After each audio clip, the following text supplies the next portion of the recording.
ॐ सहनाववतु सहनौ भुनक्तु सह वीर्यं करवावहै तेजस्विनावधीतमस्तु मा विद्विषावहै।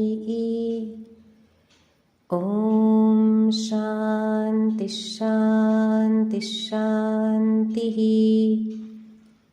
ब्रह्मानन्दं परमसुखदं केवलं ज्ञानमूर्तिं द्वन्द्वातीतं गगनसदृशं तत्त्वमस्यादिलक्ष्यम् एकं नित्यं विमलमचलं सर्वधी साक्षिभूतं भावातीतं त्रिगुणरहितं सद्गुरुं तं नमामि। કર્મ મુક્તિનું પણ કારણ બને છે. કહેવામાં આવે છે કર્મણા બધ્યતે જંતુઃ વિદ્યયા ચ વિમુક્તયે. કર્મથી જ વ્યક્તિ બંધાય છે, વિદ્યાથી વ્યક્તિ મુક્ત થાય છે. પણ કર્મ મુક્તિનું સાધન જરૂર બની શકે. કર્મથી મુક્તિ નથી, પણ કર્મ મુક્તિનું સાધન બની શકે. પણ કર્મ બંધનનું કારણ બની ગયેલું છે, પતન કારણ બની ગયેલું છે, તો એના વિશે અહીંયા વિચાર કરાવે છે.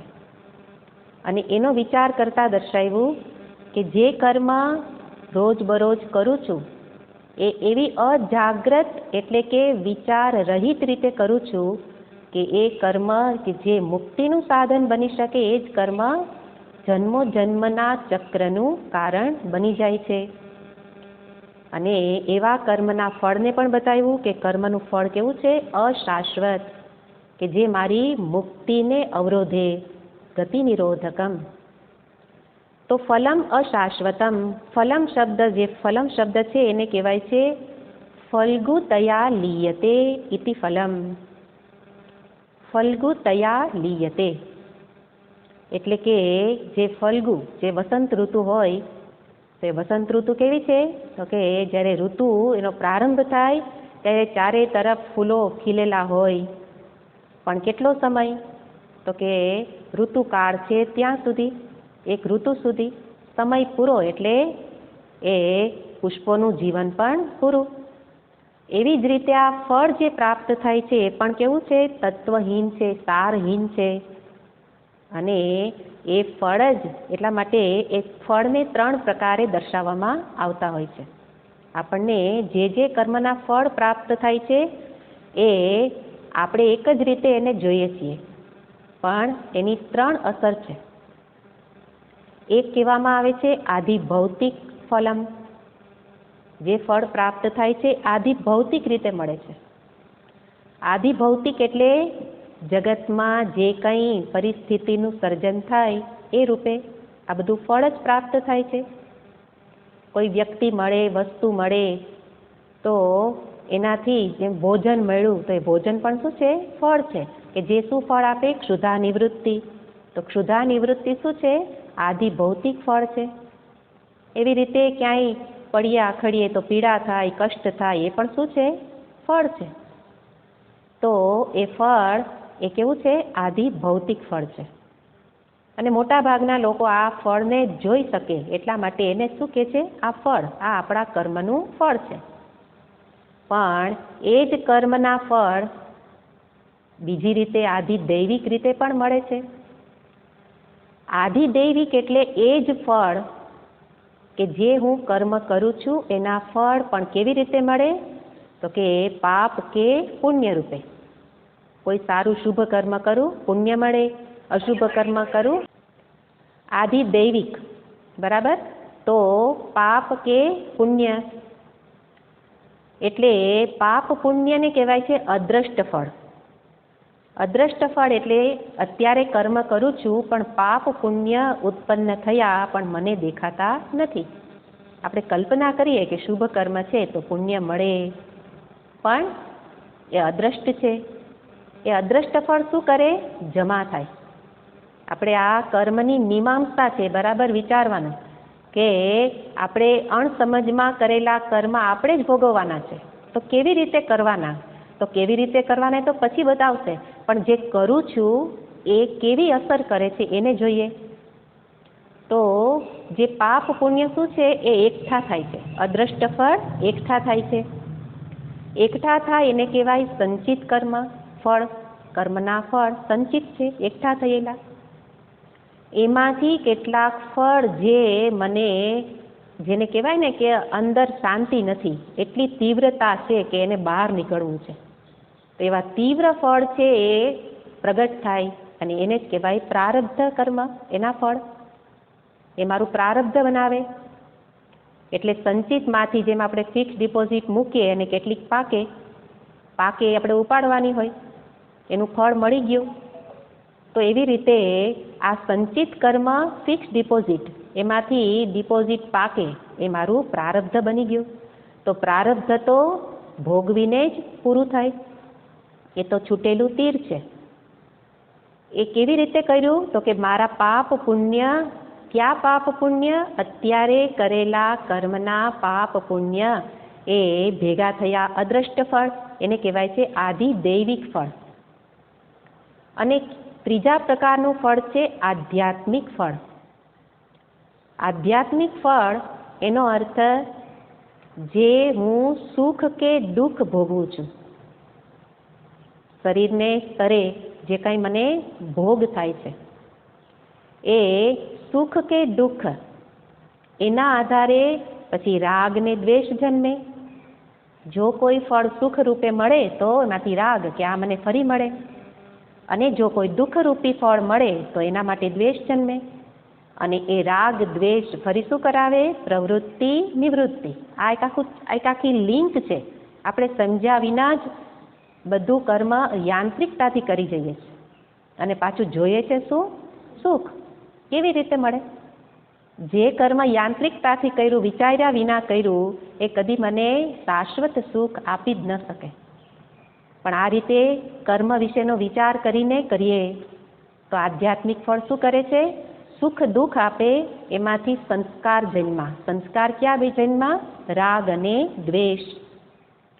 અને એ રાગ અને દ્વેષ, એ સંસ્કાર એટલે સૂક્ષ્મ શરીર કે જે મારી અંદર રહેલું, આપણે એક શબ્દમાં કહીએ તો મન.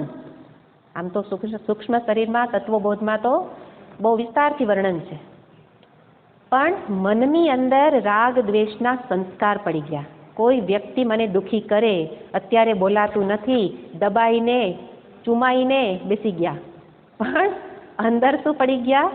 સંસ્કાર પડી ગયા. આ ન જોઈએ, અત્યારે તો નહીં, હવે કોઈ જન્મમાં નહીં. આપણે મનોમન તો બોલી જ લઈએ. અને એણે શું કર્યું? સંસ્કાર પડ્યા. અને એ સંસ્કાર જ પછી નિવૃત્તિ એના તરફથી ભગાડે, અને જે મને બહુ ગમે એની તરફ દોડાવે. તો દોડાવે ને પછી દોડાવે અને પાછળ પાડે, એટલે ભગાવે ને દોડાવે, એકથી એની તરફ દોડાવે ને બીજા તરફથી ભગાવે. આવું જ આખો વખત આપણે કરતા રહીએ છીએ. પણ એ શું છે? સંસ્કાર છે. અને ક્યાં રહેલા છે? મનની અંદર. શરીર છે એ તો કદાચ આ જન્મ પ્રારબ્ધ પૂરું કરીને છૂટી જશે, પણ જે મેં અણસમજમાં કરેલા કર્મ, જેનાથી રાગ દ્વેષના સંસ્કાર જમા થયા, જેમાં જમા થયા, એ મન, એ સૂક્ષ્મ શરીર મરતું નથી. આ સત્યને હંમેશા યાદ રાખવા જેવું છે. તો બહુ વિચારપૂર્વક કર્મ થશે. અને એટલે સૂક્ષ્મ શરીર તો મરતું નથી, એ તો આ શરીરને છોડીને જે પ્રકારની વાસના એ પ્રકારનું શરીર ધારણ કરે છે, એવી યોનિમાં જશે, એવું શરીર પ્રાપ્ત કરશે. અને ફરી એ સૂક્ષ્મ શરીર પોતે તો એ રાગ દ્વેષના સંસ્કાર રૂપે છે, પણ ફરી એક શરીર પ્રાપ્ત કરે અને આ સંસ્કાર ત્યાં પ્રગટ થાય એટલે ફરી કોઈકના માટે રાગ, કોઈકના માટે દ્વેષ. અને રાગ દ્વેષમાં શાંતિ ક્યાંથી મળે? અને શાંતિ ન હોય તો અશાંતસ્ય કુતઃ સુખમ. ગીતાજીમાં ભગવાન કે અશાંતસ્ય કુતઃ સુખમ. અશાંતિ હોય અને સુખ ન હોય, અને અશાંતિનું મૂળ છે રાગ ને દ્વેષ. અને એ રાગ દ્વેષના મૂળ સુધી આગળ જવાનું, રિવર્સમાં વિચાર કરવાનો. રાગ દ્વેષનું મૂળ છે મેં ભોગવેલા ફળ, સુખ કે દુઃખ. અને સુખ કે દુઃખ કેવી રીતે પ્રાપ્ત થયા છે? મેં જે કામનાથી, વાસનાથી પ્રેરિત થઈને કરેલા કર્મ. એને શું આપ્યું? સુખ કે દુઃખ. પેલા પાપ પુણ્ય આપે, પાપ પુણ્ય પ્રગટ થાય, એ સુખ દુઃખ બની જાય. સુખ દુઃખ શું આપે? રાગ દ્વેષ. રાગ દ્વેષ શું કરાવે? પ્રવૃત્તિ નિવૃત્તિ, અને પછી નવો જન્મ લેવડાવે, અને પછી ચક્રમાં ચડી ગયા. હવે ઉતરવું છે, પણ ગતિ નિરોધકમ, એ મુક્તિરૂપી ગતિને તો નિરોધ કરી દીધો. અને એટલા માટે અહીંયા દર્શાવે છે કે આ રીતે કર્મનું આવા પ્રકારનું સ્વરૂપ છે. કયા કર્મનું આવું સ્વરૂપ છે? વાસનાથી પ્રેરિત થઈને કરેલા કર્મ. એટલા માટે કર્મને છોડવાના નથી, પણ એને પ્રેરનાર કોણ છે? મારા દુઃખનું મૂળ શોધી કાઢું. કામ જાનામી તે મૂલમ સંકલ્પાત કિલ જાયસે હવિષા કૃષ્ણ વર્તમેવ ભૂય એવાભિવર્ધતે. હે કામ, હું તારું મૂળ જાણી ગયેલ છું, તું સંકલ્પમાંથી જ જન્મે છે. અને એટલા માટે આ તારું રૂપ કેવું છે તને બરાબર ઓળખી ગઈ કે હવિષા કૃષ્ણ વર્તમેવ. પેલા અગ્નિમાં જેમ ઈંધણ નાખો અને જેમ ભડભડ બળે, એવી રીતે એક વાસના પૂરતી, એક કામના પૂરતી એ અગ્નિને વધુ ને વધુ પ્રજ્વલિત કરે છે. કામરૂપી અગ્નિ એ પ્રજ્વલિત થયા જ કરે છે. ભૂય એવા બી વર્તતે, એનો કોઈ અંત નથી. અને એ જ મને આ દુઃખ પતનની ગર્તામાં ધકેલનાર છે, સંસાર ચક્રમાં ચડાવનાર છે. એનો અર્થ જે મારે જોઈએ છે તે આપી શકે તેમ નથી. વાસ્તવમાં મારી એક કામના જ મૂળ કામના છે, સુખ પ્રાપ્તિની કામના. એમાંથી જ બીજી બધી કામનાઓનો જન્મ છે. તો સુખ પ્રાપ્તિની મૂળભૂત ઈચ્છા એને જ પૂરી નથી કરતું આ કર્મ. કયું કર્મ? વાસનાથી પ્રેરિત થયેલું કર્મ. અને એટલા માટે પતનનું કારણ બતાવી અને મહર્ષિજી આપણને સજાગ કરે છે, જાગૃત કરે છે. ચેતી જજો, તમને આ જન્મે કે કોઈ પણ જન્મે જોઈએ છે તે પ્રાપ્ત નહીં થાય. અને એટલા માટે તો નરસિંહ મહેતાએ ગાયું છે, કર્મનો મર્મ લેવો વિચારી. એને કર્મનો મર્મ, એનું રહસ્ય સમજી લ્યો. આ રહસ્ય છે. આ જે કરીએ છીએ એની પાછળનું આ રહસ્ય છે કે આ પ્રકારે થયેલું કર્મ એ સંસાર ચક્રનું કારણ છે. તો સૃષ્ટિનું કારણ અજ્ઞાનને કે તો પછીની વાત છે, કર્મ જ કારણ બતાવી દીધું. સીધું કારણ કર્મ જ છે. આપણે એની સાથે સાથે શાસ્ત્રની ભાષાને સમજી લઈએ કે શાસ્ત્રમાં કેટલાક કર્મોનું વિભાજન બતાવવામાં આવે છે. 5 પ્રકારે કર્મને બતાવવામાં આવે છે. નિત્ય કર્મ, નિત્ય નૈમિત્તિક, કામ્ય કર્મ, પ્રાયશ્ચિત્ત, નિત્ય નૈમિત્તિક કામ્ય કર્મ, નિષિદ્ધ કર્મ, પ્રાયશ્ચિત્ત કર્મ. તો આમાંથી અહીંયા એક કર્મની વાત છે, કામ્ય કર્મ. અને કામ્ય કર્મ જ પછી નિષિદ્ધ કર્મ કરાવે છે, અને નિષિદ્ધ કર્મ ફરી પ્રાયશ્ચિત્ત કરાવે. હે ને? એટલે ત્રણેયની વાત એક સાથે આવી જશે. કામનાની, વાસનાની સાથે સાથે આ ત્રણેય કર્મ. તો કામ્ય કર્મ જ પછી એ મારે જોઈએ તે ન મળે તો ઉલટો માર્ગ અપનાવવા માટે પ્રેરિત કરે, તો નિષિદ્ધ કર્મ થાય. અને એ કર્મ કરતા અંતરમાં ડંક થાય એટલે પ્રાયશ્ચિત્ત કર્મ કરવું પડે. તો અહીંયા એક સાથે ત્રણેય કર્મને બતાવીને કહે છે આ કર્મ તારા દુઃખનું કારણ છે.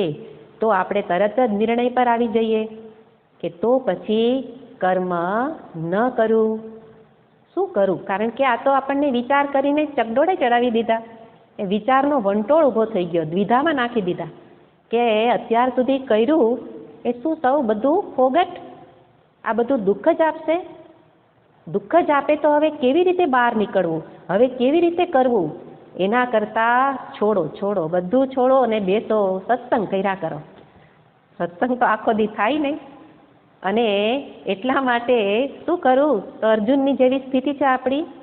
નયોત્સ્ય ઇતિ ગોવિંદમ ઉક્ત્વા તૂષ્ણીમ બભૂવઃ.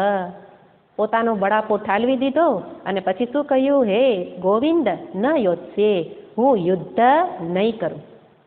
હવે તમારે બધાએ જે કરવું હોય તે કરો, હું હવે કાંઈ કરીશ નહીં. કારણ કે મહર્ષિજીએ કહ્યું કે પતનનું કારણ કર્મ છે. તો ભગવાન કહે છે અર્જુનને, કેમ નહીં ચાલે? શરીર યાત્રા પિચતે ન પ્રસિદ્ધ્યેદ કર્મણઃ. તારા શરીરની યાત્રા, શરીરનો નિર્વાહ નહીં થાય જો તું કર્મ નહીં કરતો. અને એટલા માટે કર્મ તો કરવું જ જોઈશે. નહીં કશ્ચિત ક્ષણમ આપી, અને તું ઈચ્છે નહીં તો પણ કર્મ થઈ જ જશે. અને એટલા માટે કર્મ ત્યાગ સંભવ નથી. કર્મ ત્યાગ સંભવ નથી તો આપણે તરત જ હમણાં ચર્ચા કરીએ એટલે તરત નિર્ણય કરીએ, કાંઈ નહીં, મારે ફળ નથી જોઈતું, ફળ ત્યાગ કરી દઉં. ફળ ત્યાગ કરી દો, કારણ કે ફળ એટલે સુખ અને દુઃખ. આપણે સુખય નથી જોઈતું ને દુઃખય નથી જોઈતું. તો પછી ફરી ભગવાન કે નહીં ચાલે. કર્મ જેણે કર્યું તો ફળ તો મળશે જ. તા તો ઉલટાની ચિંતામાં પડી ગયા કે જે સત્સંગમાં શાંતિ મેળવવા ગયેલા એ સત્સંગે તો મને વંટોળમાં ચડાવી દીધા. તો કે છે આ પ્રશ્ન આપણે આ મહર્ષિજીની શૈલી અપનાવવાની કે પ્રશ્ન કરવાનો, પછી આગળ ભગવાન જવાબ આપશે જ. પણ આ પ્રશ્ન, આ વિચાર ને અંતે આ નિર્ણય થશે કે કર્મ ત્યાગ કરી દઉં, પણ કર્મ ત્યાગ સંભવ નથી અને ફળ ત્યાગ પણ સંભવ નથી. કારણ કે કર્મ મારું ક્ષેત્ર છે, ફળ ઈશ્વરનું ક્ષેત્ર છે. ઈશ્વર દત્ત ફળ છે. તો જેનો માલિક હું ન હોઉં, જે હું આપી શકું એમ ન હોઉં, એમાં મારું ચાલે એમ જ નથી, તો ત્યાગ કેવી રીતે થાય? જે આપવાના છે તો આપશે જ. એટલે કર્મ ત્યાગ સંભવ નથી અને ફળ ત્યાગ પણ સંભવ નથી. અને એટલા માટે તો શું પતનના ગર્તામાં જ રહેવાનું? મારો ઉદ્ધાર જ નહીં થાય? આ કે ને સમુદ્ર કયો ને કે કર્મરૂપી મહાસમુદ્રમાં ગોથા જ ખાધા કરીએ.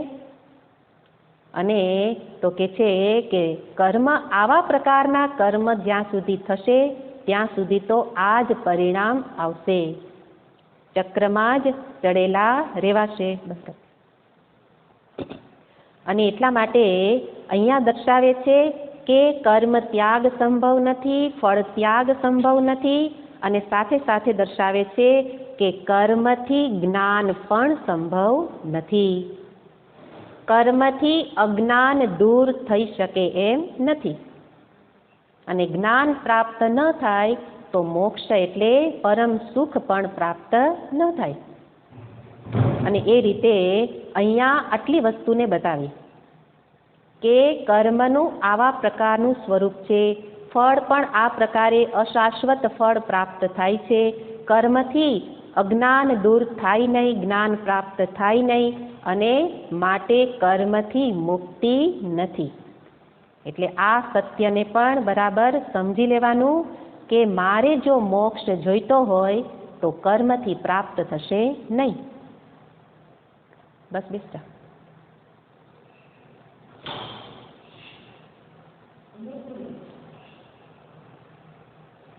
કર્મથી મુક્તિ નથી તો આપણે તરત જ બીજા નિર્ણય પર આવી જઈએ. શું નિર્ણય? કે આપણે તો મુક્તિ જોઈતી જ નથી. હરિના જન તો મુક્તિ ન માગે, માગે જન્મો જન્મ અવતાર રે. નિત સેવા નિત કીર્તન ઓછવ, નિરખવા નંદકુમાર રે. આ કોણ ભાંજગઢમાં પડે? આપણે મુક્તિ જોઈતી જ નથી. અને એટલે ત્યાં આગળ વાક્ય આપણે સાંભળેલું નથી. ભજનમાં આગળ કહ્યું જ છે, મુક્તિ છે એમની દાસી રે. મુક્તિ એને મળશે જ, પણ એના માટે થવું પડશે શું? હરિના જન. હરિના જન હોય એ મુક્તિ માગે નહીં, પણ મુક્તિ તો દાસી એટલે માગ્યા વિના જ મળી જાય. અને એમ પણ મુક્તિ ક્યાં પ્રાપ્ત કરવાની છે, હે ને? મોક્ષ પ્રાપ્તિનો વિષય જ નથી. મોક્ષ એટલે મુક્ત તો હું છું જ, સ્વરૂપથી હું નિત્ય મુક્ત છું, પણ માત્ર જાણવાનું છે. જાણીને મુક્તિ છે, કરીને નહીં. એટલે અહીંયા નિશ્ચય કરાવ્યો, કર્મ કરીને મુક્તિ નહીં મળે, જાણીને મળશે. અને જાણવા માટે તમારું મન અધિકારી બનાવવું પડે કે કઈ રીતે હું મુક્ત જ છું. આ જાણવા માટે મનને અધિકારી બનાવવું પડે. અને અધિકારી બનાવવા માટે ચિત્ત શુદ્ધિની જરૂર છે. ચિત્ત શુદ્ધિ થાય તો જ અંતરમાં જાણવાની ઈચ્છા થાય. અને આ પછી આખો એક ક્રમ છે. ચિત્ત શુદ્ધિ તો જિજ્ઞાસા. જિજ્ઞાસા એટલે પરમાત્માને અથવા તો મારા મુક્ત સ્વરૂપને જાણવાની ઈચ્છા. અને જ્યારે જિજ્ઞાસા ઉત્પન્ન થાય ત્યારે ભગવાનની એવી વ્યવસ્થા જ છે કે જિજ્ઞાસાની પૂર્તિ કરાવનારું કોઈક એમને પ્રાપ્ત થઈ જાય. આચાર્યની પ્રાપ્તિ થઈ જ જાય. એટલે ગુરુની પ્રાપ્તિ, ગુરુની પ્રાપ્તિ વિના જ્ઞાન ન થાય. પણ ગુરુ શોધવા જવાના નથી. ગુરુ શોધવાને બદલે ચિત્તને નિર્મળ કરો. અને નિર્મળ ચિત્તમાં જિજ્ઞાસા થાય તો ગુરુ શોધતા આવે અને પ્રાપ્ત થાય. અને ગુરુની શરણમાં રહીને જ, શ્રવણ કરીને જ પોતાના મુક્ત સ્વરૂપને જાણી શકાય કે ખરેખર મોક્ષ એટલે શું, મુક્તિ કેવી રીતે પ્રાપ્ત થાય. તો એનું પહેલું સોપાન શું છે? ચિત્તની શુદ્ધિ. અહીંયા એક વસ્તુને નિર્ણય કરાવી દીધો કે જે રીતે તું કર્મ કરે છે કામના કે વાસનાથી પ્રેરિત, એ કર્મ તો પતનનું કારણ છે. એ કર્મ તને જ્ઞાન આપી શકે નહીં. તો તને મુક્ત એટલે જે પરમાનંદ, નિત્ય, શાશ્વત સુખ નહીં મળે. અને જો શાશ્વત સુખ જોઈતું હોય નહીં, જોઈએ જ છે. તમે સ્વીકારો કે ન સ્વીકારો, પ્રાણી માત્ર મુમુક્ષુ છે. આપણે ભલે કહીએ કે મને આવી કોઈ ઈચ્છા નથી, હું જે કરું છું એ બરાબર છે, પણ દરેકની મૂળભૂત ઈચ્છા તો મોક્ષની જ છે, શાશ્વત સુખની જ છે, શાંતિની જ છે. અને એનો માર્ગ અહીંયા બતાવે છે કે મહર્ષિજીએ પેલા આ વિચાર, આ મીમાંસા કરી, કર્મની મીમાંસા, અને મને જાગૃત કરે છે. જાગૃત કરી અને હવે એનો ઉપાય બતાવે છે કે ગતિ નિરોધકમ કર્મ એ મને ગતિ એટલે મોક્ષ પ્રાપ્ત નહીં કરાવે, તો મુક્તિ સાધકમ કર્મ કિમ? કેવા પ્રકારના કર્મ મુક્તિ સાધકમ છે? કેવી રીતે કર્મ કરું? અત્યાર સુધી જે કર્મ કર્યું એ પ્રેરક બળ યોગ્ય નથી, તો હવે કઈ રીતે કરું? કારણ શું? કર્મ ત્યાગ સંભવ નથી, ફળ ત્યાગ પણ સંભવ નથી. તો પછી કરવાનું જ હોય તો કેવી રીતે કરો? એનું માર્ગદર્શન આપતા ત્રીજો શ્લોક બતાવે છે.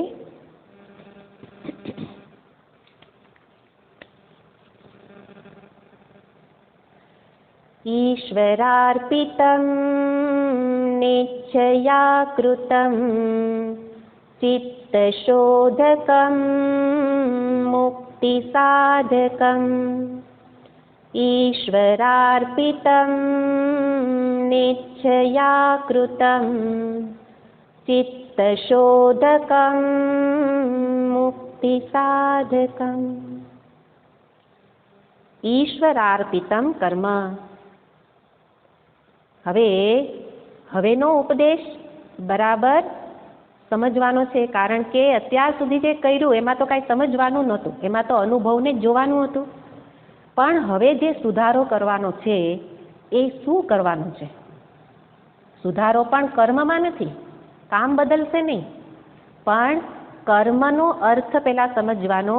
માત્ર સ્થૂળ ક્રિયા એ કર્મ નથી. સ્થૂળ ક્રિયા વત્તા અંતરનો ભાવ બરાબર કર્મ. કર્મમાં બે ફેક્ટર છે, સ્થૂળ ક્રિયા અને પાછળનો ભાવ. બે વસ્તુથી કર્મ બને. જ્યારે શાસ્ત્રમાં કર્મ શબ્દ પ્રયોગ કરે ત્યારે માત્ર સ્થૂળ ક્રિયાને ગણવામાં આવતી નથી. એટલે તો ક્રિયા કહેતા નથી, કર્મ શબ્દ છે. અને એટલા માટે હવે જે કંઈ પરિવર્તન છે એ ભાવની કક્ષામાં પરિવર્તન છે. અત્યાર સુધી કયા ભાવથી કર્મ કર્યું હતું? સ્વાર્થ ભાવથી, સ્વાર્થથી પ્રેરિત થઈને કર્મ કરીએ છીએ, કરતા હતા એને કરીએ છીએ. અને હજી પણ સત્સંગ થઈ જાય પછી પણ આ સંસ્કાર તો દ્રઢ જ છે. એટલે ક્યાં સુધી આપણે મતલબી સંબંધ, સંસારમાં તો બધા સાથે એવો જ સંબંધ, પણ ભગવાન સાથે એવો, સંતો સાથે એવો અને ભગવાન સાથે એવો મતલબી સંબંધ.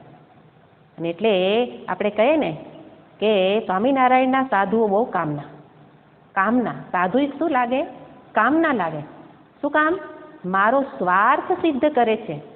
તો સાધુનો સંબંધ એ કેવો થઈ ગયો? સ્વાર્થ પ્રેરિત. અને ભગવાને ક્યાં સુધી કામના? મારી ઈચ્છા પૂર્તિ કરે એ ભગવાન કામના. અને એટલા માટે વારે વારે ભગવાન રૂપ બદલીને આવે અને કે અત્યારે ગણેશ ઉત્સવ છે, આટલું કર, તારા જીવનના વિઘ્ન દૂર થશે, સંપત્તિની પ્રાપ્તિ થશે, ધન ભંડાર છલોછલ ભરેલા રહેશે, અન્ન ભંડાર ભરપૂર રહેશે, પણ કોઈને આપતો નહીં. શું કામ? સ્વાર્થ પ્રેરિત છે, કામના પ્રેરિત છે. અને એટલા માટે અત્યાર સુધી જે કર્મ કર્યા એની પાછળનો ભાવ શું છે? સ્વાર્થ. અને એટલે ભગવાન પણ ભજન ક્યાં સુધી થાય? ભગવાન જ્યાં સુધી, જો ભગવાનનું ભજન કરતા કરતા મારી પ્રિય વ્યક્તિ જતી રહે તો ભગવાન એ ખૂણામાં જ બેસી જાય કે અત્યાર સુધી મેં તારું ભજન કર્યું, શું આપ્યું? તે મારી સામું જોયું? તો એનો અર્થ શું હતો? ભગવાન સાથે મતલબી સંબંધ હતો.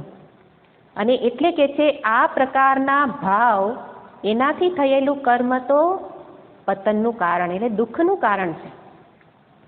પણ હવે ભગવાન બતાવે છે ક્રિયા બદલવાની નથી, ભાવ બદલી દે. શું ભાવ બદલવાનો છે? ઈશ્વરાર્પિતમ. ભાવ શું કરવાનો? આ કર્મ કરું છું ઈશ્વરને માટે, ઈશ્વરની શક્તિથી કરું છું, ભગવાનને માટે કરું છું. સતત અત્યાર સુધી દરેક ક્રિયામાં ભાવ બદલતા હતા, પણ હવે કર્મ કરવાના, એમાં દરેક કર્મમાં એક જ ભાવ રાખવાનો છે અને સરળ બની જાય. પહેલામાં તો કોઈ સાથે સારો ભાવ ને કોઈ સાથે ખરાબ ભાવ ને પછી ધ્યાને રાખવું પડે, બોલ્યા હોય તો કંઈક પાછું એને ફેરવવું પડે. પણ અહીંયા તો બહુ સરળ છે. આ જ ભક્ત છે કે જેનો અંતરનો આવો ભાવ છે, એ જ ભક્ત. એટલે કે 24 કલાક ભક્ત બનો. માળા ફેરવતા 24 કલાક નહીં જાય, પણ ભાવ આવા પ્રકારનો હશે. કેવો ભાવ? આ કર્મ ઈશ્વર અર્પિત છે, ઈશ્વરને અર્પણ કરેલું કર્મ છે. ઈશ્વર અર્પિતમ કર્મ. તો હવે આપણે સાથે સાથે એ પ્રશ્ન થાય કે કેવી રીતે અર્પણ કરવું, કેવી રીતે, કોને અર્પણ કરવું, ક્યાં ભગવાનને અર્પણ કરવું? મારા ઈષ્ટદેવને અર્પણ કરું? અત્યારે ગણેશજીનો ઉત્સવ ચાલે છે તો ગણેશજીને અર્પણ કરું કે મહાલક્ષ્મીને અર્પણ કરું? કોને અર્પણ કરું? તો કે પેલા ઈશ્વરને સમજો. એટલા માટે જેને સમર્પણ કરવાનું છે એને ઓળખવા પડે. અહીંયા ઈશ્વરનો અર્થ કોઈ અવતારી દેવતા નથી.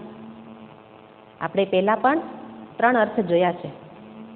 એક નિર્ગુણ નિરાકાર તત્વ ચૈતન્ય, જેને કહેવાય છે આત્મા, જેને કહેવાય છે બ્રહ્મ. બીજું માયોપાધિક ચૈતન્ય, જેને કહેવાય છે ઈશ્વર. શાસ્ત્રમાં એને ઈશ્વર કહે છે. માયોપાધિક એટલે માયા સહિતનું ચૈતન્ય. નિર્ગુણ તત્વમાં કેવું ચૈતન્ય? એકમાત્ર ચૈતન્ય. પણ જ્યારે એ તત્વમાં નિર્ગુણ નિરાકારને ઉપાધિ ધારણ કરવી હોય તો શક્તિ જાગૃત કરે, અને શક્તિ માયા, એટલે માયાનો આશ્રય લે. અને માયોપાધિક ચૈતન્ય એનું નામ ઈશ્વર. અને આપણે જેને ઈષ્ટ દેવ કહીએ છીએ એ તો એ જ ઈશ્વરે જ્યારે જ્યારે જરૂર પડીને અવતાર લીધો એ અવતારી દેવતાઓ છે. તો અવતારી દેવતાઓને જગતનું પાલનનું કાર્ય સોંપવામાં આવ્યું છે. એટલા માટે દરેક દેવતાનું જુદું જુદું કાર્ય છે. એને એટલા માટે એને ઈષ્ટદેવ કહેવામાં આવે. પૂજા ઈષ્ટદેવની થાય, પૂજા ઈશ્વરની ન થાય. પૂજા એક ઈષ્ટદેવની જ થાય, કારણ કે ઈશ્વર તો સર્વવ્યાપક છે. જગત રૂપે ઈશ્વર છે. તો જગત રૂપે ઈશ્વરની પૂજા ક્યાં કરવા જાઓ? એટલા માટે એક કોઈક માધ્યમ, એટલા માટે એક દેવતાનો આશ્રય લેવો પડે. તો અહીંયા 3 વસ્તુને સામે રાખવાની, એમાંથી શબ્દ પ્રયોગ કર્યો છે ઈશ્વર, ઈશ્વરાર્પિતમ. તો હવે કોને સમર્પણ કરવાનું છે? ઈશ્વરને. અને ઈશ્વરનો અર્થ જે સૃષ્ટિકર્તા છે એનું પહેલું લક્ષણ. કારણ કે આપણે અત્યાર સુધી આટલી સમજદારી જ નથી. જેને ભજીએ છીએ એને માત્ર એક મૂર્તિમાં બાંધી દીધા, અને મૂર્તિમાં બાંધી દીધા એ તો માત્ર એક સીમિત ભગવાનનું સ્વરૂપ છે, એ તો છે જ, પણ એણે જ આ ધર્મ વચ્ચે વિખવાદ કરી દીધા. કારણ કે ઈશ્વરને ઓળખા નથી. ક્યાં ઈશ્વર આ ઈષ્ટદેવ રૂપે પ્રગટ થયા એને જ ઓળખા નથી. એટલા માટે ઈશ્વરને ઓળખવા માટે સૌપ્રથમ એનું લક્ષણ છે સૃષ્ટિના સર્જન કરતા. અહીંયા બ્રહ્મની વાત નથી, આત્માની વાત નથી. આ 3 વિભાગને મનમાં સ્પષ્ટ રાખવાના. તો સર્વ જે સર્જન કરતા, આ જગતનું જેમણે સર્જન કર્યું. આપણે કહીએ, કેટલાક વૈજ્ઞાનિકો કહેતા હોય, બહુ બુદ્ધિ ચલાવે તો પછી જગતનું સર્જન કરનારને કંઈક જુદી રીતે બતાવે. એ કહે કે સૂર્યમાં વિસ્ફોટ થયો અને સૂર્યનો એક ટુકડો જુદો પડી ગયો અને ધીરે ધીરે ઠંડો પડ્યો, એ બની ગઈ પૃથ્વી. આ કંઈ ભગવાને બનાવ્યું નથી. કોણ કહે છે? બુદ્ધિમાન માનનારા લોકો, કહેવાતા બુદ્ધિશાળી લોકો. તો એ લોકો આવી રીતના, અથવા તો કહેશે આ તો બધી ઉત્ક્રાંતિ છે, મનુષ્ય બન્યા તો સીધો મનુષ્ય નહીં, એ પેલા વાનર હતો અને વાનરમાંથી ધીરે ધીરે મનુષ્ય. તો એક જીવવાદ, આ બધું વિજ્ઞાનમાં પણ ભણવામાં આવતું. અને એ રીતે આ સૃષ્ટિની રચના બતાવે. પણ એ તો માત્ર કાલ્પનિક છે. સત્ય તો આ છે. શાસ્ત્ર કે અને ભગવાનની વાણી છે એ જ સાચી વાત બતાવે. તો અહીંયા કે છે સૃષ્ટિના સર્જન કરતા ઈશ્વર છે. કદાચ તમારે બુદ્ધિથી ગ્રહણ કરવું હોય તો આ નિયમને સામે રાખો.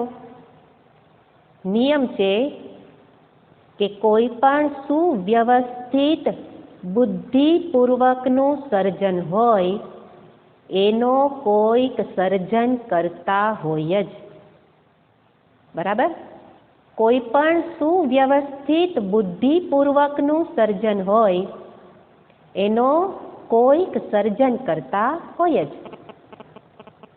જેવી રીતે આ મોબાઈલ, અત્યારે આપણે જેને સાધન બનાવ્યું છે, એ મોબાઈલ કેવું છે? એક સુવ્યવસ્થિત સર્જન છે. ગમે ત્યાં આડી જાઓ તો તમારો અવાજ અહીંયા સંભળાવા માંડે, કારણ કે એની અમુક સ્વિચ છે, એમાં અમુક જગ્યાએ જ તમને ફાવે, ઘણીવાર ન ફાવે. શું કામ? કારણ કે એની એક ટેકનિક છે, અને જ્યાં જે રીતના ચલાવવાનું હોય એ રીતે નિયમથી જ ચાલે. તો આ એક સુવ્યવસ્થિત બુદ્ધિપૂર્વકનું સર્જન છે મોબાઈલ. તો એનો અર્થ મોબાઈલ બનાવનારો કોઈક હશે જ. આપણે જોઈ નથી શકતા અત્યારે કોણે બનાવ્યો. કદાચ આપણે શોધ કરીને ક્યાંકથી નામ લઈ આવીએ, પણ ક્યારે બનાવ્યો, કેવી રીતે બનાવ્યો આપણને નથી ખબર. પણ આપણે સ્વીકાર તો કરીએ જ છીએ કે મોબાઈલનો બનાવનારો તો કોઈક હશે જ. હશે નહીં, છે જ. કલ્પના કરવી હોય તો હશે કહેવાય, આ તો છે જ. એવી જ રીતે આ સમગ્ર જગત બુદ્ધિપૂર્વકનું સુવ્યવસ્થિત સર્જન છે. કેટલું સુવ્યવસ્થિત? તો કે એમાં નિયમો બનાવ્યા છે, નિયમ અનુસાર જ બધા ચાલે છે. આ બધા જ પક્ષીઓને હું જોતી હોઉં કે પક્ષીઓને ક્યાંકથી પણ ભય લાગે તો એક સાથે બધા પક્ષીઓ માળામાં ભરાઈ જતા હોય, બધા ઉડાઉડ કરે. અને ઋતુઓ સમય સમયે બદલે, સૂર્ય ઉદય, સૂર્ય અસ્ત, સૂર્ય ચંદ્ર નક્ષત્રની એક લાઈનમાં જે ગતિ, આ બધા નિયમથી ચાલે છે. એટલે કે બધા જ સુવ્યવસ્થિત રીતે કાર્ય કરે છે, નિયમબદ્ધ રીતે. પછી એમાં જળને નિયમ બતાવવામાં આવ્યો હોય, અધોગમન કરવાનું, અગ્નિને ઉર્ધ્વગમન કરવાનું, વાયુને સમાન રીતે વહેવાનું. આ બધા નિયમ બતાવ્યા છે. એટલે કે બધી જગ્યાએ નિયમ દેખાય છે. જ્યાં નિયમથી કામ થતું હોય, ક્લાસરૂમમાં બધા નિયમથી લેસન કરતા હોય, એનો અર્થ સમજવાનો, શિક્ષક હાજર હશે. આનો કોઈક શિક્ષક હશે, બાકી તો બાળકો સીધા બેસે જ નહીં.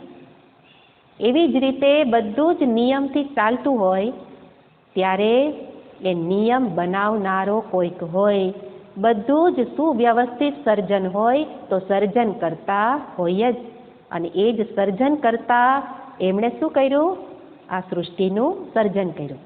ખાલી સર્જન નથી કર્યું, સર્જન કરીને છોડી નથી દીધા. જેમ માતા બાળકોને છોડી દેતી હોય એમ નથી કરતા ભગવાન. ભગવાન તો સર્જન કરી અને એમાં જ પાછા ઓતપ્રોત થઈને રહેલા છે. અને બધાનું પાલન પણ એ જ કરે છે, પાલયિતા પણ એ છે, જગતની સ્થિતિ પણ એ જ જાળવે છે. તો એનો અર્થ ઈશ્વર કોણ? સૃષ્ટિના સર્જન કરતા, નિયંતા, નિયમ બનાવનારા નિયંતા. આ ઈશ્વર જેને સમર્પણ કરવાનું છે એને ઓળખવા પડશે. આ એની ઓળખાણ છે કે જ્યારે જગતને જોઉં તો કાર્યને જોઉં ને તરત મને કોણ યાદ આવવું જોઈએ? કારણ. ये कौन चित्रकार है, ये कौन चित्रकार, है ને? બેઠા હોઈએ તો આપણે આપણી ભૂતકાળમાં કે ભવિષ્યમાં જ જતા રહેતા હોઈએ. એને બદલે આ દર્શન કરવાની રીત છે. કેવું સુંદર આ કુદરત, કેવી સુંદર ખીલી છે. કોણ ચિત્રકાર હે? તો ચિત્રકાર કોણ? જવાબ મળી ગયો, ઈશ્વર. અને એટલે ચિત્રને જોઉં, ચિત્રકારના દર્શન થઈ જાય. અને સાથે ભગવાન કેવા છે? કર્મ ફલ દાતા, જગત નિયંતા, જગત સૃષ્ટિ કરતા, જગત નિયંતા અને કર્મ ફલ દાતા. આટલું દાતા યાદ રહે ને તોય આપણી બધી સમસ્યા દૂર થઈ જાય. કારણ કે મોટા ભાગની સમસ્યા, ચિંતા એ ફળને સામે રાખીને જ છે. મેં આટલું કર્યું પણ આમ થશે તો, આમ મળશે કે નહીં, તેમ થશે કે નહીં, એનો અર્થ ફળની ચિંતા છે. પણ હવે ઈશ્વરમાં એક વખત ભરોસો કે દાતા તો એ છે, દાતા એક રામ, ભિખારી સારી દુનિયા. તો કર્મફલ દાતા ઈશ્વર છે. આગળ જોઈ લીધું આપણે કે કર્મનું મારું સ્વાતંત્ર્ય છે, ફળનું સ્વાતંત્ર્ય મારું નથી. નિયમને અધીન મને ફળ આપનારા ઈશ્વર છે. તો કર્મફલ દાતા ઈશ્વર, આ એની ઓળખાણ છે. કર્માધ્યક્ષ, કર્મના અધ્યક્ષ, એનો અર્થ, અધ્યક્ષનો અર્થ અધિઅક્ષ. અક્ષ એટલે આંખ. આંખ એટલે જેની આંખ સામે કર્મ થાય છે એને કહેવાય કર્માધ્યક્ષ. અને ભગવાનની આંખ કઈ? સૂર્ય ચંદ્રમસૌ, હે ને? ભગવાનની આંખ કઈ છે? સૂર્ય અને ચંદ્ર. વધીને અગ્નિ, દીપક. એટલે આપણે કોઈ પણ કાર્ય કરીએ પહેલા અખંડ દીવો પ્રગટાવીએ, કારણ કે દીવાની સાક્ષીમાં કર્મ થાય છે. તો આપણે દીવાની સાક્ષીમાં તો કર્મ કરીએ, પણ આ યાદ ન રહીએ કે એ ચક્ષુ રૂપે રહેલા ઈશ્વર જ છે. તો એ સૂર્ય ચંદ્રની હાજરીમાં જ આપણે સમગ્ર દિવસ દરમિયાન, દિવસે સૂર્યની હાજરીમાં કર્મ કરીએ, રાત્રે ચંદ્રની હાજરીમાં કર્મ કરીએ. તો એ સૂર્ય ચંદ્ર એ ઈશ્વરના પ્રતિનિધિ છે. એની અધ્યક્ષતામાં કર્મ થાય છે. એટલા માટે ઈશ્વર કેવા છે? કર્માધ્યક્ષ. એટલે તો સર્વત્ર એની આંખ પહોંચી ગયેલી છે. કારણ કે સ્થૂળ આંખ નથી, દ્રષ્ટિ છે. આપણી જેમ ચક્ષુ નહીં, પણ દ્રષ્ટિ છે એની. તો એ રીતે કર્માધ્યક્ષ ઈશ્વર. કેટલી ઓળખાણ જોઈ? સૃષ્ટિના સર્જન કરતા, નિયંતા, કર્મફલ દાતા, કર્માધ્યક્ષ. અને સાથે મહત્વની ઓળખાણ છે સૃષ્ટિમાં રહેલા અભિન્ન નિમિત્ત ઉપાદાન કારણ ઈશ્વર. આ થોડુંક શાસ્ત્રીય શબ્દ છે એટલે કદાચ એ અર્થ ન સમજાય. ઈશ્વર કેવા છે? તો કે સૃષ્ટિનું સર્જન તો કર્યું, સર્જન કર્યું એટલે કારણ રૂપે ઈશ્વર છે. તો સર્જન, સર્જક એ કારણ અને સર્જન એ કાર્ય. પણ કેવા કારણ છે? અભિન્ન નિમિત્ત ઉપાદાન કારણ. આપણને ઈશ્વરની ઓળખાણ નથી ને, એટલા માટે ભગવાનને ભજીએ છીએ અને સાથે સાથે બીજા ટેકા પણ લેવા પડે છે. કારણ કે આપણે ભગવાનને ક્યાં બેસાડી દીધા છે? એક મૂર્તિમાં. પણ આ ઈશ્વર છે, એને ઓળખો પછી કેટલા ટેકા લ્યો? કોનો ટેકો લેવો પડે? કારણ કે જ્યાં જુઓ ત્યાં એ જ છે. કાલે મારી સાથે એક બેન ચર્ચા કરતા હતા કે એવી રીતે તો કેમ રહેવાય, કોક તો જોઈએ ને એમ ને. એટલે મેં કીધું ભગવાન છે ને સાથે, પણ એ તો વાત સાચી, પણ એનો અર્થ શું? અમે સમજીએ છીએ હા ભગવાન તો છે જ, પણ ના કોક તો જોઈએ. એટલે એનો અર્થ શું? ભગવાનને ક્યાં સમજી લીધા? એ તો મંદિરમાં બેઠા છે. આપણે બોલાવીએ ત્યારે આવે કે ન પણ આવે, એને કોઈક ભક્ત બોલાવી જાય તો ત્યાં જવું પડે હે ને. પણ આવી રીતે ઈશ્વરને સમજા નથી, એટલા માટે નિર્ભય થઈ શકતા નથી. આ ભક્તિ એ અંતરની વસ્તુ છે, બાહ્ય દેખાડો એ ભક્તિ નથી. એટલે આવો ભાવ ક્યારે આવે? જ્યારે એને ઓળખું. ઓળખ્યા વિના કેવી રીતે ભાવ થાય? ને આ એની ઓળખાણ છે કે એ કારણ જરૂર છે, પણ કારણ બીજે બેઠું હોય અને કાર્ય બીજે હોય એવું નથી. અભિન્ન નિમિત્ત ઉપાદાન કારણ. જેવી રીતે એક આપણે દ્રષ્ટાંત લઈએ, એક ઘડો. તો ઘડો કેવો છે? માટીનો ઘડો. પણ કોઈ પણ કાર્યમાં બે કારણ રહેલા જ હોય. કોઈ પણ કાર્ય હોય, એક નિમિત્ત કારણ, એક ઉપાદાન કારણ. તો ઘડાની અંદર એ બે કારણ હોય કે માટી પણ ઘડાનું કારણ કહેવાય, કુંભાર પણ ઘડાનું કારણ. બે કારણમાં ઝઘડો થઈ જાય. પેલો કુંભાર કે નહીં ઘડો મેં બનાવ્યો, માટી કે નહીં મેં બનાવ્યો, હે ને. આ ચર્ચા બહુ સરસ છે. તમે કોને કારણ કહો? સાચું કારણ? તો આપણે કહીએ કે ના, બે કારણ હોવા જોઈએ. કુંભાર વિના તો ઘડો ન બને, માટી વિનાય ન બને. તો કે મુખ્ય કારણ કેવું હોય? તો એક વખત આ કુંભાર અને માટી વચ્ચે ચર્ચા થઈ. બે વચ્ચે ચર્ચા આપણી સામાન્ય ચર્ચામાંથી ઝઘડો થઈ જાય ને, એમ બે વચ્ચે ઝઘડો થઈ ગયો. માટી કે મેં જ ઘડો બનાવ્યો, ને કુંભાર કે એવું કેમ કહેવાય, મેં જ બનાવ્યો. અને બે વચ્ચે ઝઘડો એટલો બધો તીવ્ર થઈ ગયો કે પછી ઘડા પાસે ગયા અને ઘડાને પૂછ્યું, બોલ તારું કારણ કોણ? ઓલા કે મેં બનાવ્યો ને, માટી કે મેં બનાવ્યો ને, સાચું બોલ. તો ઘડાએ કીધું કે માટીને, પેલા કુંભારને કહે છે કે તમે અહીંથી જતા રહ્યો, તમે જાઓ છતાં જો હું ન રહું, જો હું ન રહું તો તમે સાચું કારણ. એટલે કુંભાર બેઠો હતો ને ત્યાંથી ઊભો થઈને જતો રહ્યો, પણ ઘડો તો રહ્યો, ઘડાનો નાશ ન થયો. અને એટલે માટીને કે હવે તમે અહીંથી નીકળી જાઓ. માટી જેવી ગઈ તો ઘડાભાઈ હલબલી ગયા કે ના ના ના ના માટી બેન અહીંયા બેસો, તમારા વિના મારું અસ્તિત્વ નથી. એનો અર્થ માટી વિના ઘડો રહી ન શકે, પણ એકલી માટી ઘડો બનાવી શકે નહીં. એનો અર્થ બે કારણ જોઈએ, એક મુખ્ય કારણ, એક સહાયક કારણ. પણ અહીંયા આ જગતને સામે રાખો તો જગત પણ શું છે? કાર્ય.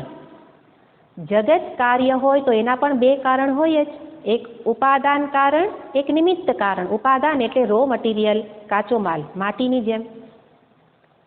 તો જગતને સામે રાખો તો એમાં જે કાચો માલ પંચમહાભૂતો એ પણ ઈશ્વરમાંથી જ આવેલા છે. એટલે અત્યારે પંચમહાભૂતને ઉપાદાન કારણ કયો અને બનાવનારા ઈશ્વરને નિમિત્ત કારણ કયો.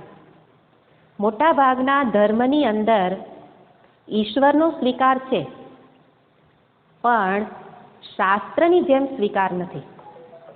આપણો સનાતન ધર્મ, આપણો શાસ્ત્રીય ધર્મ માર્ગ એ બંને કારણને ઈશ્વર જ બતાવે છે. જ્યારે મોટા ભાગના લોકો શું કે સર્જન ઈશ્વરે કર્યું, પણ બીજું બધું તો આ બધા પંચભૂતોમાંથી બનેલું છે. પણ તત્વબોધને જાણતા હોય તો કે તત્વબોધ પણ ક્યાંથી આવેલું છે? તો કે પેલા બ્રહ્મ હતું, બ્રહ્માત્રયા માયા અસ્તિ, અને માયામાંથી આકાશ એની ઉત્પત્તિ થઈ. આકાશાત વાયુ, વાયોરગ્નિ, અગ્નિ આપઃ, અદ્ય પૃથિવી, પૃથિવ્યામ ઔષધયો વ્યન્નમ, અન્નાત પુરુષ. તો આ ક્રમ બતાવ્યો છે કે પંચભૂત પણ સ્વતંત્ર સર્જન થયેલા નથી, એ પણ પરમાત્મામાંથી આવેલા છે. એનો અર્થ અભિન્ન નિમિત્ત ઉપાદાન કારણનો અર્થ ઉપાદાન કારણ પણ ઈશ્વર અને નિમિત્ત કારણ પણ ઈશ્વર, બનાવનારા પણ ઈશ્વર અને બની ગયેલા પણ ઈશ્વર. એટલે જગતના બનાવનારા એ અને જગત રૂપે પણ એ જ. એટલા માટે જ્યાં જ્યાં ઘડો હોય ત્યાં ત્યાં માટી હોય. એવી જ રીતે આ જગતમાં જ્યાં જ્યાં આ નામ અને રૂપ હોય ત્યાં ત્યાં ઈશ્વર હોય. આ સર્જન છે ને નામ રૂપાત્મક જગત. તો નામ અને રૂપ દેખાય એ રૂપે અભિવ્યક્ત કોણ થયેલું છે? ઈશ્વર જ. અને એટલા માટે સર્વત્ર જ્યાં નજર કરું ત્યાં નામ રૂપ રૂપે એક જ ઈશ્વરની અભિવ્યક્તિ રહેલી છે. અને એવા ઈશ્વર, અત્યાર સુધી આપણે કોની ઓળખાણ જોઈ? ઈશ્વર અર્પિતમમાં ઈશ્વર કોણ?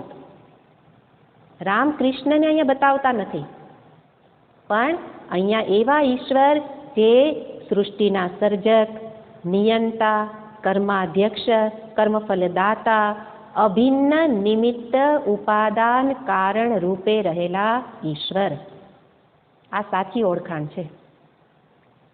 હવે આવા ઈશ્વરને શું કરવાનું છે? અર્પિતમ. આ ઈશ્વર જ હમણાં જોયું એમ જે આ નામ અને રૂપ એટલે આ શરીર પ્રગટ થયું, તો એ પ્રગટ થયેલું એ રૂપે કોણ પ્રગટ થયું છે? ભગવાન જ, ઈશ્વર જ. ઘડો પ્રગટ થયો, પ્રગટ કોણ થયું છે? માટી. એવી રીતે ઘડાને તમે ઉપર નીચે આજુબાજુ જ્યાં અડો કોને સ્પર્શ કરો છો? માટીને. ઘડામાં રહેલી ગંધ પણ કોની છે? માટીની. ઘડાનું વજન પણ કોનું છે? માટીનું. માટી સિવાય ઘડો તો માત્ર એક નામ અને રૂપ છે, ખાલી બોલવા પૂરતું. વાચા રંભણમ વિકારો નામધેયમ મૃત્તિકેત્યેવ સત્યમ. માટી જ સત્ય છે. નામ રૂપ ઘડો એ તો માત્ર બોલવા માટે, વ્યવહાર માટે છે. એક માટી બીજા માટી સાથે કેમ વ્યવહાર કરે? એવી રીતે આ એક ભગવાન, આ બીજો ભગવાન, એક ભગવાન બીજા ભગવાન સાથે વ્યવહાર કરવો હોય તો કાંઈક જુદાપણું તો હોવું જોઈએ ને. ભેદ વિના તો વ્યવહાર ન થાય. એટલા માટે ભગવાને જુદા જુદા નામ અને રૂપ ધારણ કર્યા. હરિ તારા નામ છે 1000. આપણે જાણીએ છીએ તો આ હજારો નામ, હજારો રૂપ એના જ છે. અને તો આ શરીર એ રૂપે, શરીર રૂપે એ જ અભિવ્યક્ત થતો હોય. શરીરથી એટલે હાથથી જે પણ કર્મ થાય એ પણ કોણ કરતું હોય? તો ભગવાન જ, ઈશ્વર જ. તો અહીંયા કર્મની વાત આપણે આગળ વિચારવાની છે. તો ઈશ્વર જ આ શરીર રૂપે છે. અને શરીરથી જો કર્મ થાય અને એ કર્મને જો હું એવું કહું કે આ મેં કર્યું, તો એ કેવી ભ્રાંતિમાં જીવીએ છીએ ને. અને એ જ અહંકાર છે. અહંકાર એટલે જે હું, અહમ એટલે હું, જે હું છું એને ન જાણવું અને જુદી રીતે જાણવું એને કહેવાય અહંકાર. તો ખરેખર આ શરીર હું નથી. વાસ્તવમાં શરીર રૂપે પ્રગટ થયેલા ઈશ્વર રૂપે હું છું. પણ આપણે શરીરને હું માની અને પછી શું કહીએ? આ હાથ મારા, હાથમાં રહેલી શક્તિ મારી, અને પછી મેં કર્મ કર્યું એટલે હું કરતા. હું કરતા, હું કરતા બની ગયેલો એ જ પછી ભોગતા પણ બને. કરતા કેવી રીતે બન્યો? અજ્ઞાનને કારણે. ખરેખર કરતા કોણ છે? આગળ કહ્યું હતું ઈશ્વર. આગળ કરતું રાગનૈયામાં બતાવ્યું હતું ઈશ્વર જ કરતા છે. કેવી રીતે કરતા છે? હમણાં જ જોયું કે કારણ એ કાર્યમાં અનુસ્યુત છે. મારા શરીરના કણે કણમાં ચૈતન્ય રૂપે ઈશ્વર જ વ્યાપ્ત છે અને એ ચૈતન્યથી તો કર્મ થાય છે. જો સ્થૂળ હાથ કે સ્થૂળ આ દેહથી કર્મ થતું હોય તો ચૈતન્યનો વિયોગ થાય તો કયું કર્મ થાય છે મૃત અવસ્થામાં?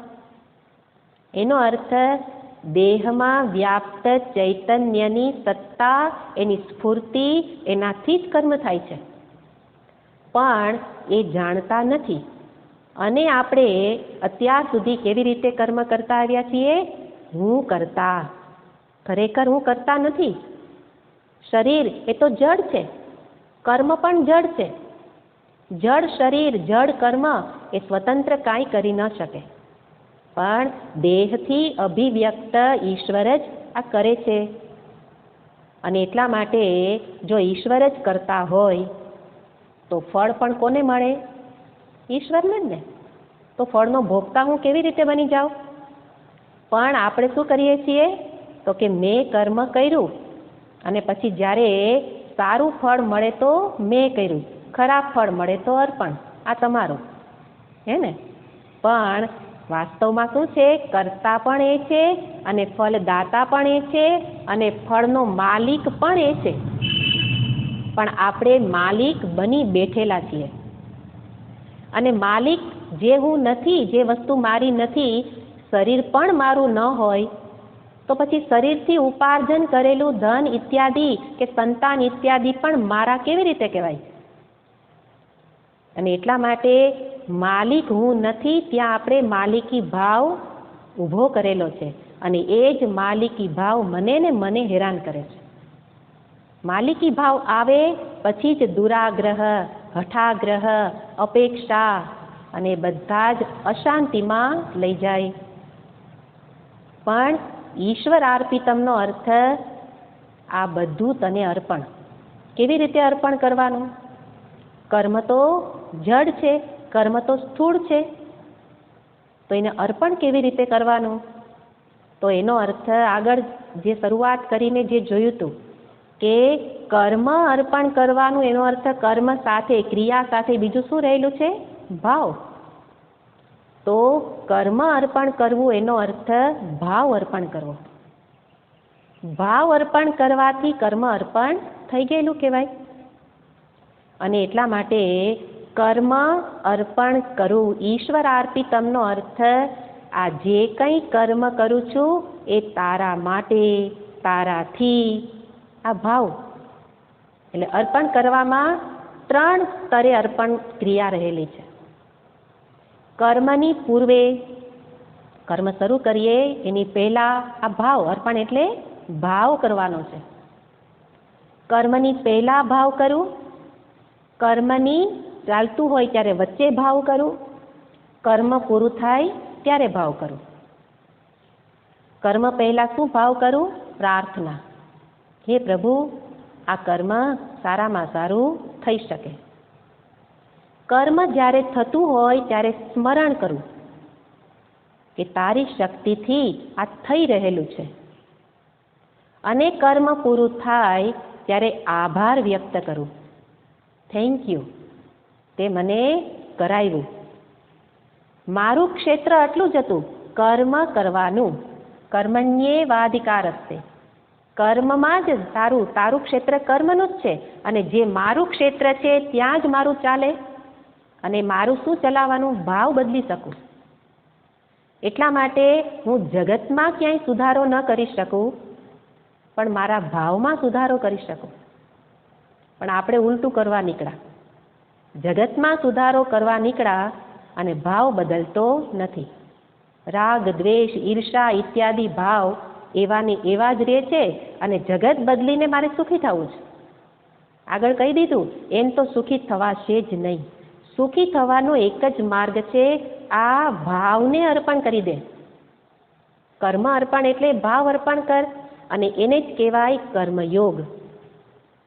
આને જ અહીંયા મહર્ષિજી આપણને કર્મ કરવાની કુશળતા શીખવે છે. કારણ કે કર્મ ત્યાગ સંભવ નથી, ફળ ત્યાગ પણ સંભવ નથી. તો પછી કર્મ કરવાનું જ છે, તો શું કરું? કર્મની કુશળતા શીખી લઉં. કર્મની કુશળતા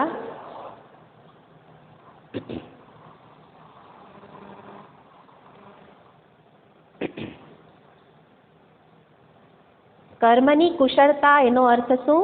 આ કુશળતા ઈશ્વરને અર્પણ કરીને કર્મ. અને ઈશ્વર અર્પણ કરવું એટલે શું? તો કે પહેલાં પણ એને યાદ કરું, કર્મ વખતે યાદ કરું, કર્મ પૂરું થાય ત્યારે પણ એને યાદ કરું. સ્મરણ એ જ સમર્પણ. ઈશ્વર અર્પણ, સમર્પણ એનો અર્થ સ્મરણ. સતત આ ભાવ બનેલો રહે. અને એને જ કહેવાય કર્મયોગ. કર્મયોગ એટલે સેવાકીય કર્મને આપણે કર્મયોગ કહેતા હોઈએ, પણ રોજબરોજના કર્મ પણ કર્મયોગ જ બનાવવાના છે. કારણ કે કર્મયોગ ભાવથી થયેલું કર્મ જ મોક્ષનું સાધન છે. અને એટલા માટે અહીંયા બતાવ્યું કે કર્મયોગનો અર્થ શું? ઈશ્વરેણ કર્મણા ઈશ્વરેણ સહ યોગ ઇતિ કર્મયોગ. કર્મણા ઈશ્વરેણ સહ યોગ. કર્મયોગ, કર્મયોગનો અર્થ શું થઈ ગયો? કે કર્મ વડે ઈશ્વરની સાથે જોડાવું એને કહેવાય કર્મયોગ. યોગ એટલે જોડાવું. પછી એ જે મળે બધાને એની સાથે જોડી દઉં. જીવનમાં જે પરિસ્થિતિ પ્રાપ્ત થાય, સુખદ મળે દુઃખદ મળે, સુખદ મળે તોય તારા તરફથી મળી છે, દુઃખદ મળે તોય તારા તરફથી મળી છે. અને એટલે વિષાદ બની જાય યોગ, વિષાદ યોગ થઈ જાય. અર્જુન વિષાદ યોગ થઈ ગયો. શોકને પણ ભગવાન સાથે જોડું અને હર્ષને પણ ભગવાન સાથે જોડું. તો એ રીતે ઈશ્વરાર્પિતમ કર્મ, કર્મ કરવાના છે પણ આ રીતે કરવાના છે. ઈશ્વરાર્પિતમનો અર્થ છે નિષ્કામ કર્મ. ન ઈચ્છયા કૃતમ નેચ્છયા કૃતમ, ઈશ્વરાર્પિતમ નેચ્છયા કૃતમ. ન ઈચ્છયા કૃતમ, તારી ઈચ્છાથી ન કૃતમ, ન કર, એને છોડ. એટલે કે એકને કરવાનું કહ્યું, એકને છોડવાનું કહ્યું. ઈશ્વરને અર્પણ ભાવથી કરવું એ છે નિષ્કામ કર્મ, જેમાં મારી ઈચ્છા નથી. ભગવાન કરાવે છે, ભગવાનની ઈચ્છાથી બધું થાય છે, એ નિષ્કામ કર્મ. અને ઈચ્છયા કૃતમ એ સકામ કર્મ. મારી ઈચ્છાથી, મારી કામનાથી, મારી વાસના પૂર્તિ માટે કરું એ સકામ કર્મ. ઈચ્છયા કૃતમ, પણ મહર્ષિજી કહે છે કે ન ઈચ્છયા કૃતમ ન, તારી ઈચ્છાથી, તારા સ્વાર્થને લીધે, તારી કામના પૂર્તિ માટે ન કૃતમ. એટલે કે સકામ કર્મનો ત્યાગ કર. કર્મ કર પણ સકામ કર્મનો ત્યાગ કર. શું કામ? કામના કેમ નહીં રાખવાની? આગળ જવાબ આપી દીધો. કામના પૂર્તિ કરીને તારે જોઈએ છે તે મળશે નહીં. અને એટલા માટે કર્મ કર, નિષ્કામ ભાવે કર. આપણને થાય કે નિષ્કામ કર્મથી શું મળે? તો કે જે કંઈ આગળ જોયું, પ્રારબ્ધમાં જે એક વખત તીર છૂટી ગયેલું છે એ ફળનું તીર છે. એ ફળનો ભોગ મારે કરવાનો જ છે. અને એટલા માટે એનો પરિશ્રમ પણ થઈ જ જશે અને ફળ પણ મને મળશે જ. જ્યારે જે મળવાનું છે મળશે જ, નથી મળવાનું એ ઉથલ પાથલ થઈ જાય તોય મળશે જ નહીં. એટલા માટે હવે કામના એ તો સાવ નિરર્થક છે. કારણ કે કામના પૂર્તિ કરીને ન મળવાનું કદી મળતું જ નથી. અને મળવાનું છે એ મળશે જ, તો કામના શું કામ રાખવાની? એનો અર્થ પરિશ્રમ નહીં કરવાનો એવું નથી. પરિશ્રમ કરવાનો છે, મહેનત કરવાની છે. નહીં તો કહેશે કામના ન હોય તો શું કામ કરીએ. અહીંયા શું કહ્યું? કર્મ કર, મહેનત કર, પરિશ્રમ કર, પણ કામના એકને જ છોડ. કારણ કે કામનાથી પૂર્તિ થાય છે ને નવું ફળનું સર્જન થાય છે એવું થતું જ નથી. જે પ્રારબ્ધમાં છે એ જ મળે છે, પરિશ્રમ કરવાથી મળે છે અને મળવાનું જ મળે છે, ન મળવાનું મળતું નથી. અને આપનારો ઈશ્વર છે, કરાવનારો પણ ઈશ્વર છે. તો પછી જે કરાવે, જે આપે એની સાથે જ સંબંધ બનાવાય ને. ખરેખર બુદ્ધિમાન કોણ છે? ડાયરેક્ટ ડાયલિંગ કરે. આપણે બધાય આમ વાયા જઈએ છીએ. વાયા આ કરાવે તો કરું, પેલો કરાવે તો કરું, તમે આપો તો મળે, મારે બીજું કાંઈ જોઈતું નથી. બે મીઠા શબ્દ તો બોલી શકો ને. તો એ શું છે? અપેક્ષા. એ કામના જ છે. ભગવાન કહે કે સ્થૂળ ઈચ્છાઓ ન રાખ, પણ આ સ્થૂળ માગણી, સૂક્ષ્મ માગણી પણ છોડી દેવાની. કારણ કે એના દ્વારા પણ કરાવનારો તો ઈશ્વર જ છે. તો પછી જે બધું કરાવે છે એના જ પગ પકડી લઉં. અને એટલા માટે બધા સાધુ સંતો મહાત્માઓ છે ને એ ખરેખર સાચા સ્વાર્થી છે. કારણ કે એને સ્વાર્થ સિદ્ધ કેવી રીતે થાય એ ખબર પડી ગઈ કે જે આપનારો છે એને જ પકડી લ્યો. જે આપતા નથી એ ખાલી ખાલી માથે લઈને ફરે અને પછી આપણે એની લાચારી કરવાની, એનો અર્થ છોડી દેવાના. છેડો પકડવાનો નહીં, છોડવાના નહીં, પણ પકડવાનાય નહીં. પણ પકડવાનું કોને? માછીમારને. માછીમારના પગ પાસે બેસી જાય તો જાળમાં ન ફસાય, પણ પેલા આગા ફરે તો બધી માછલીઓ જાળમાં ફસાઈ જાય. એટલે ઓલી એક બુદ્ધિમાન માછલી દોડતી દોડતી માછીમારના પગ પાસે આવી ગઈ અને એટલે બંધનથી મુક્ત, અને પેલી બધી બંધાઈ ગઈ. કર્મણા બધ્યતે જંતુઃ વિદ્યાચર્ય મુક્ત. આ બુદ્ધિ વાપરી તો મુક્તિ થઈ ગઈ. અને એટલા માટે સાચા ઈશ્વરને ઓળખી લેવાના, કરનાર કરાવનાર એ જ છે. અને માટે આ ભાવથી કર્મ કરવું એને કહેવાય નિષ્કામ કર્મ. અને નિષ્કામ કર્મ પણ ફળ આપે જ છે. અને એ એવું મહાન ફળ આપે છે કે જે ફળ શું આપે, મારા જીવનમાં એનો શું ઉપયોગ છે એ આપણે પછી જોઈશું. ઓમ પૂર્ણમદ પૂર્ણમિદં પૂર્ણાત પૂર્ણમુદચ્યતે પૂર્ણસ્ય પૂર્ણમાદાય પૂર્ણમેવાવશિષ્યતે. ઓમ શાંતિ શાંતિ શાંતિ. હરિ ઓમ શ્રી ગુરુભ્યો નમઃ. હરિ ઓમ.